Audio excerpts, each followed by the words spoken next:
Anak laki-laki itu hanya disiram air oleh dua preman. Dia ingin kedua preman itu datang ke depannya untuk meminta maaf. Kedua preman itu melihatnya sebagai anak kecil. Mereka dengan sinis melihat ke belakang. Kemudian salah satu preman itu berdiri dan melangkah maju. Dia ingin membuat anak itu membayar atas sikapnya yang sombong. Belum sempat dia menyelesaikan ancamannya. Anak laki-laki itu langsung menangkap alat vitalnya. Lepaskan! Jangan mendekat! Cepat, lepaskan! Geng Dong Shui. Apakah ini adalah geng yang baru didirikan? Di depanku, dia bahkan tidak menggunakan bahasa sopan. Sakit! Siapa yang bisa menyangka bahwa anak yang tidak takut pada preman ini? Di sekolah, dia malah dijadikan sasaran perundungan oleh teman-temannya. Setelah sehari penuh penyiksaan. Akhirnya, tidak tahan, dia memilih untuk melompat dari jembatan. Ketika melihat truk besar melaju ke arahnya, dia dengan tegas melompat ke bawah. Untungnya, di bawah jembatan ada seorang bos preman yang melihatnya tepat waktu. Dia menyelamatkannya. Yang mengejutkan adalah, bos hitam baru saja duduk. Sebuah truk besar datang lagi. Tapi itu tidak menabrak bos hitam. Tapi mengundang. Tapi ada yang besar. Namun ketika bos hitam terbangun, dia menemukan. Dia ternyata telah berubah menjadi sosok anak yang melompat dari jembatan. Awalnya dia mengira ini adalah mimpi. Sampai adik kecilnya, Dong Sui, datang mencarinya untuk meminta penjelasan. Dia baru menyadari ini bukan mimpi. Adik kecil membawanya ke depan altar jiwanya. Memintanya untuk meminta maaf kepada kakak Deba. Mengucapkan terima kasih atas pertolongan kakak. Deba tidak bisa menerima itu pada saat itu. Kalian bilang siapa yang mati? Siapa yang mengizinkan kalian mengadakan pemakaman? Saya tidak mati, saya masih hidup dengan baik. Adik kecil menganggap anak itu sedang menghina kakak. Marah dan ingin membunuhnya.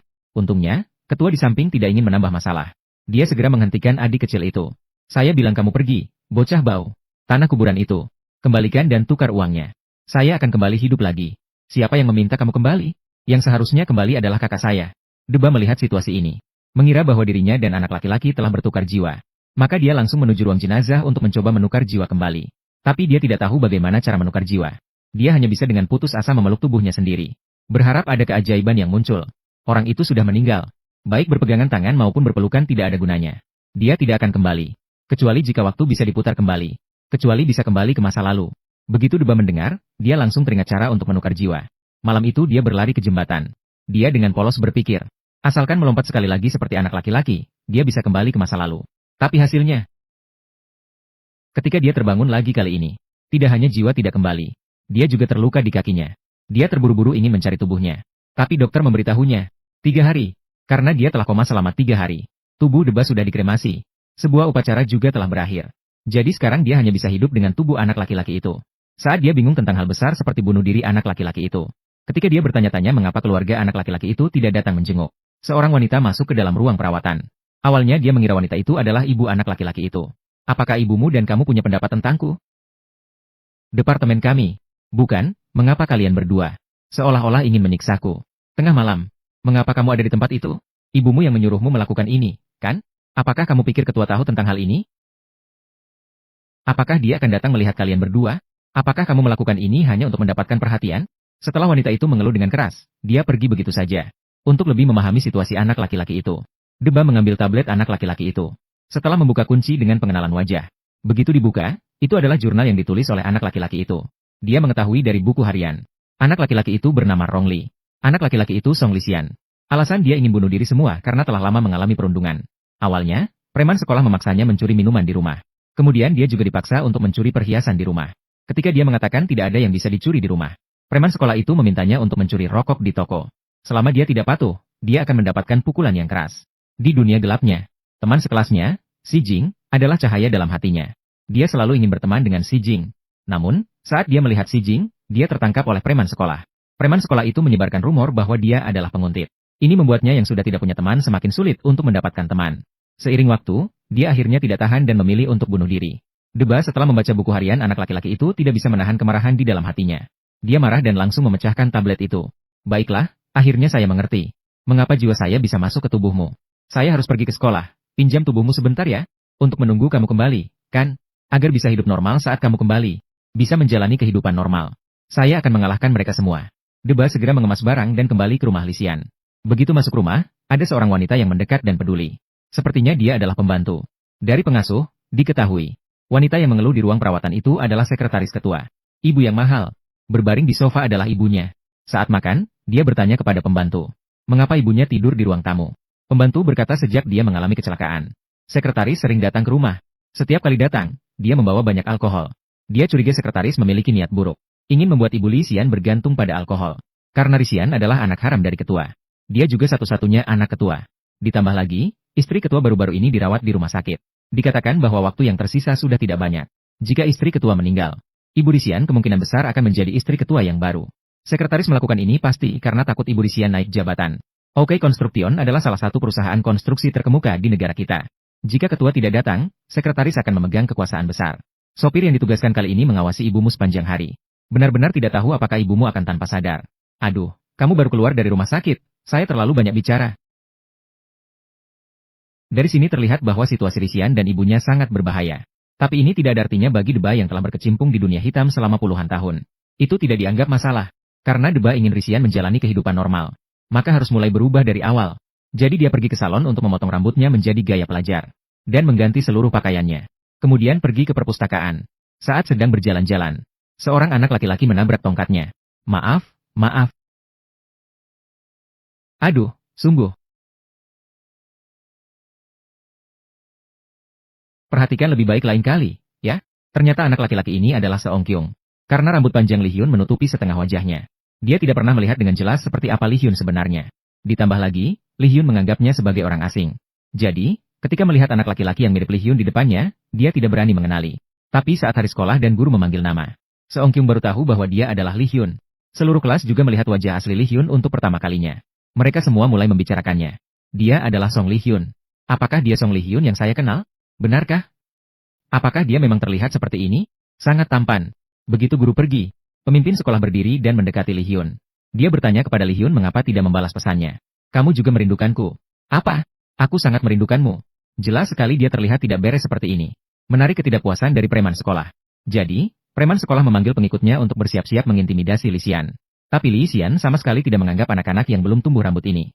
Serius. Pengikut bahkan tidak percaya Li Xian masih bisa tersenyum. Preman sekolah melihat Li Xian yang angkuh. Semakin marah. Saya jatuh dari jembatan layang. Kamu yang mendorongku, kan? Jelas-jelas kamu yang jatuh. Kenapa menyalahkanku? Hei, kamu menyiksaku seperti itu. Aku sama saja dengan didorong olehmu. Aku adalah preman sekolah yang kamu bunuh. Anak nakal. Lepaskan. Li Xian meminta mereka untuk cepat menyelesaikannya. Si rambut kuning yang pertama kali menyerang. Li Xian dengan mudah membalas serangan. Bau anak kecil. Tidak bisa jatuh. Jika itu tubuhku, dia bahkan tidak cukup untuk satu pukulan. Mendengar kamu menyuruh kami untuk menyerang lebih dulu, aku jadi takut. Aku bahkan mengira dia sudah menjadi orang lain. Aku tidak akan membiarkanmu menggangguku. Aku adalah wakil kedua dari sekte 7 bintang, Jin Deba.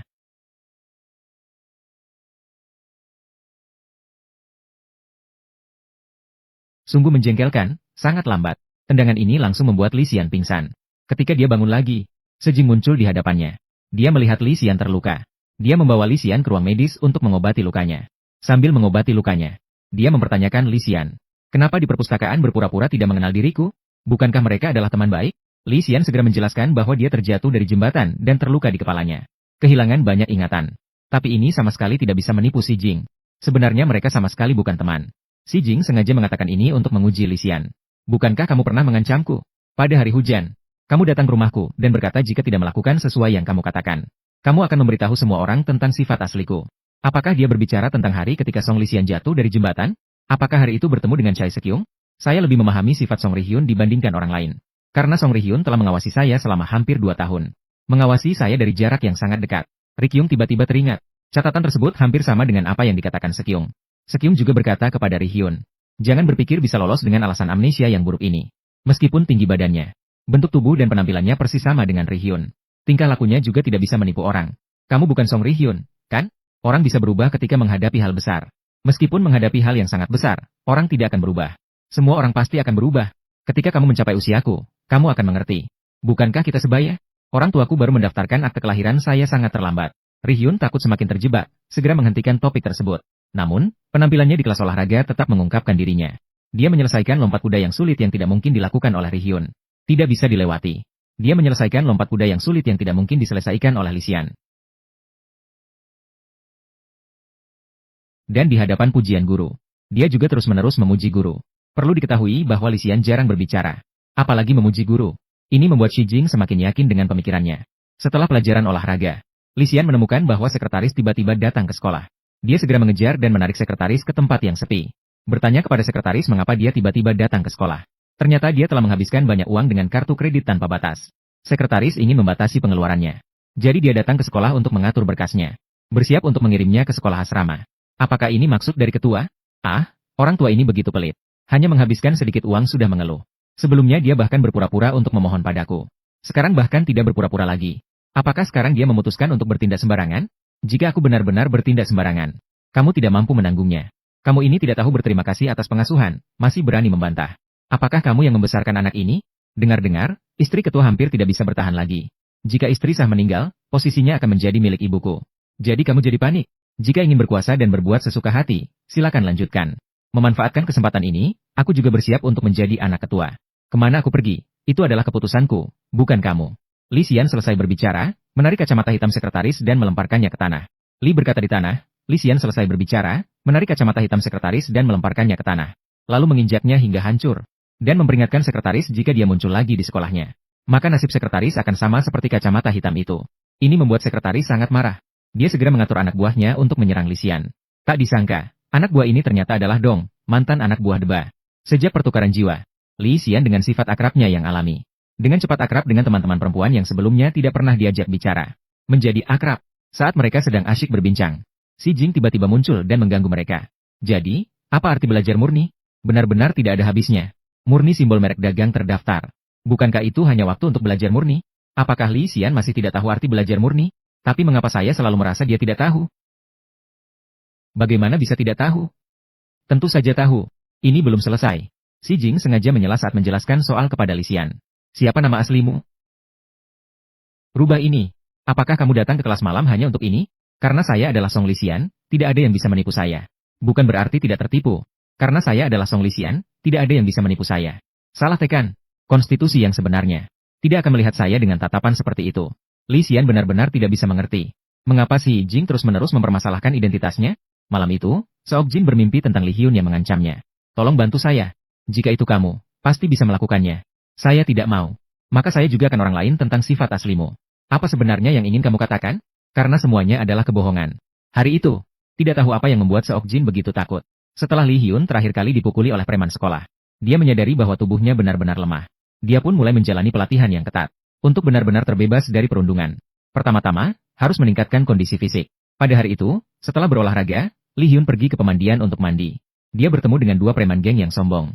Setelah mengajari kedua preman itu, saat dia keluar dari pemandian, dia bahkan memberi mereka masing-masing 2 lembar uang. Hati-hati di jalan, kakak. Li Hyun baru saja pergi. Adik Deba, Pangge, datang bersama preman sekolah dan pengikutnya.